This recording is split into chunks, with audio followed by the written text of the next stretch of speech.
Professor Carroll Quigley at Georgetown, Bill Clinton's mentor, said was a creation of the big banks to centralize governments and con the people into a movement for the population that was really for the establishment. And they began to threaten to want to kill us. Some of it we got on tape, some of it we didn't.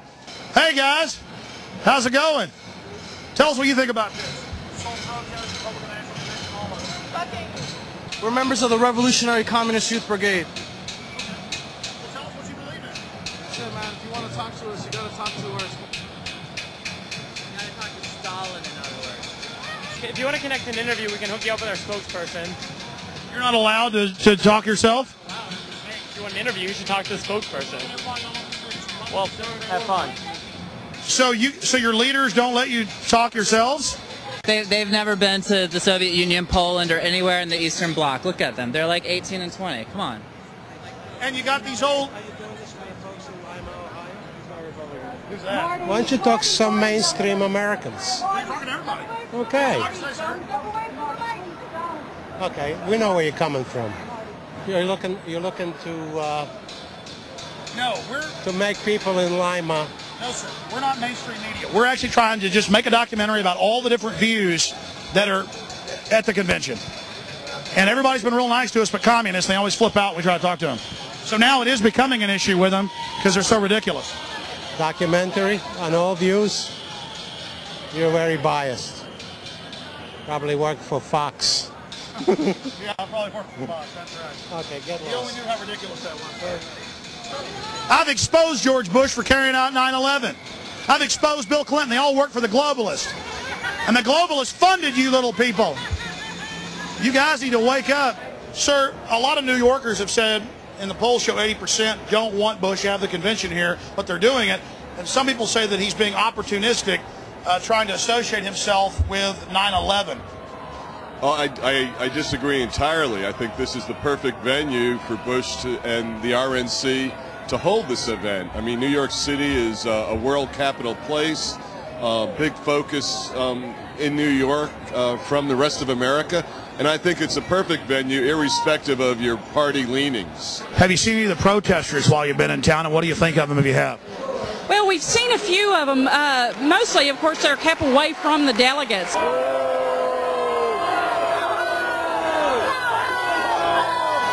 But to me, they're not New Yorkers. There's people that have come in and are trying to make New Yorkers look bad. They're a bunch of young kids. I'm wondering how many of those that are out there protesting, one, know what they're voting about, what they're protesting about, and two, are they going to even vote when it comes to the line? A lot of them are good people and have some legitimate issues, and I've seen people who aren't doing anything, whole streets just scooped up and arrested, and then they brought them out to the dock out there in an old condemned building with asbestos, it's admitted, and have 2,000 of them in there, no air conditioning, and cages inside a kind of a Guantanamo camp. Well, I don't know of any of those issues and facts.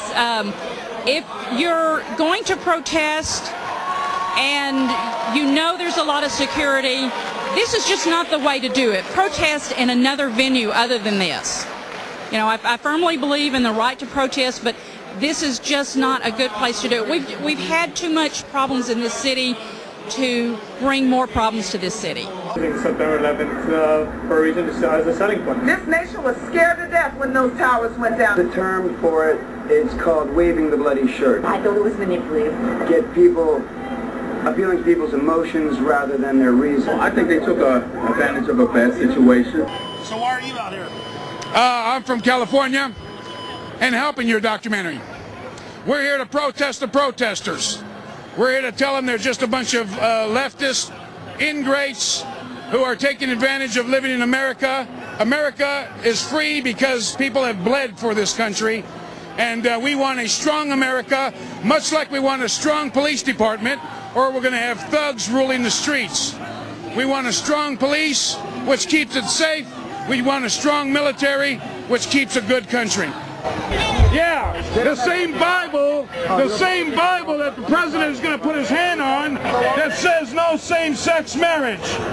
What are you doing hanging around a bunch of right-wing Christians? What are you guys doing hanging around us? This isn't Berkeley, pal. This isn't Berkeley, buddy. You can't spell Berkeley. How can they leave the borders wide open but then take our liberties? I'm all for closing the borders. Are you kidding? I'm from California. Our hospitals are costing us $80 for an aspirin because illegal aliens are going into our hospitals. I don't understand what the word is. Well, why hasn't Bush done something? Well, I would like to see him do a lot more.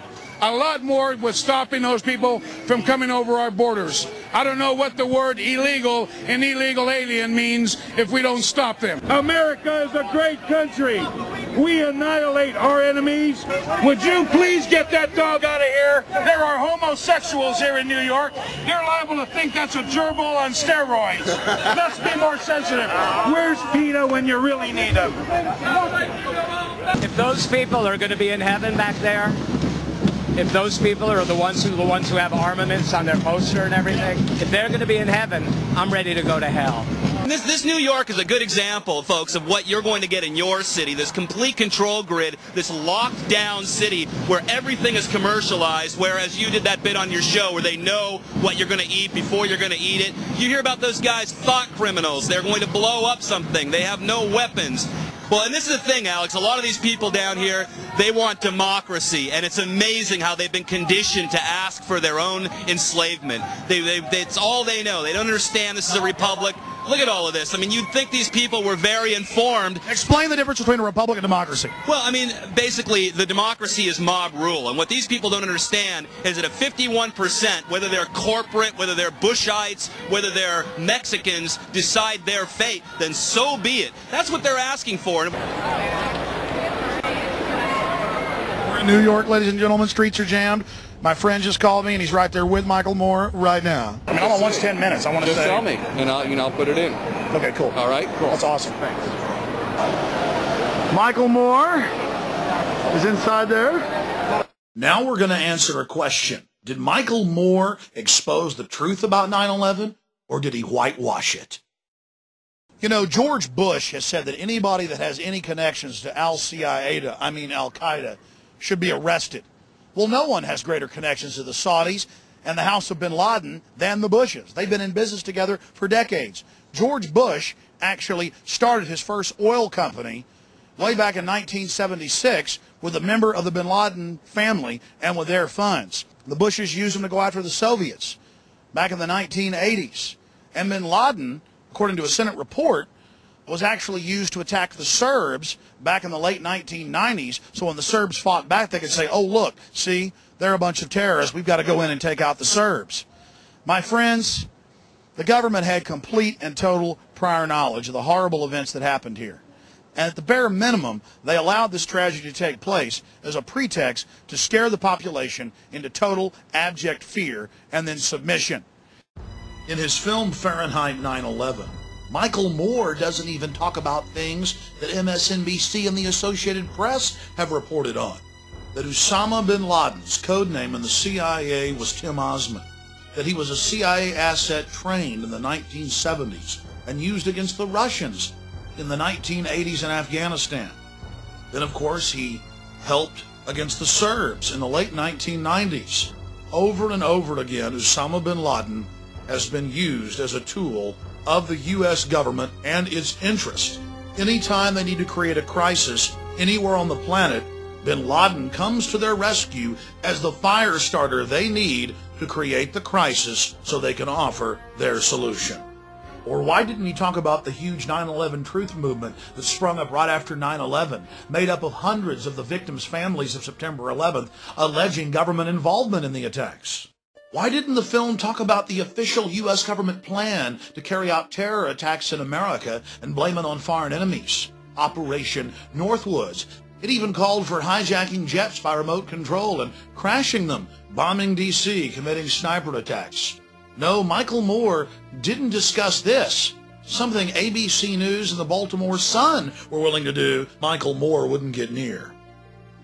Or did you know that it's admitted fact that public officials, federal, state, and local across the land were called by the White House in the days before 9/11 and told not to fly to New York on the day of September 11th?